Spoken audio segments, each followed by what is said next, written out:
మత్తయి సువార్త 6వ అధ్యాయం 28-29 వచనాల్లో అడవిలో పువ్వులు ఎలా అలంకరించబడ్డాయి ఒకసారి చూడండి అన్నారు.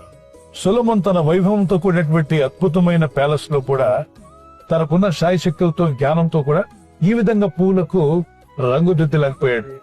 అడవి పువ్వులను చూడు, అవి వడకవు, రంగులు వేసుకోవు, పెయింట్లు తెచ్చుకోవు, కానీ అద్భుతంగా అలంకరించబడతాయి.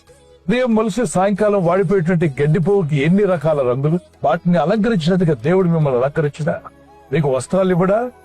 నీ దేవుడైన ప్రభు ఆయన నీకు తండ్రిగా ఉన్నాడు కాబట్టి నీ తండ్రి నీ గురించి చింతిస్తున్నాడు గనుక నీ గురించి నువ్వు చింతిస్తూ నిన్ను నువ్వు అనారోగ్యం పాలు చేస్తావు. ఏమి తిందుమో, ఏమి త్రాగుదమో, ఏమి ధరించుకుందామో అని వాటి గురించి చింతించకూడే. అన్ని జనులు వాటి గురించి ఆలోచిస్తూ చింతిస్తూ ఉంటారు. మీ చింత దేవుని రాజ్యము నీతిని వెదుగుట అయి ఉన్నట్లయితే నీకు ఏం అక్కరగా ఉండవో అవి మీ తండ్రిని దేవునికి తెలుసు కనుక ఫిలిప్పీ పత్రిక 4:4-5 వచనాల్లో దేని గురించి చింతించు. అయితే మీకున్నటువంటి విషయాలన్నీ మీ చింత యావత్తు ప్రార్థన ద్వారా, కృతజ్ఞత ద్వారా దేవునికి తెలియచేయండి. ప్రభు మీ ప్రార్థనలు విని తప్పక మీకు జవాబు దక్కేస్తాడు.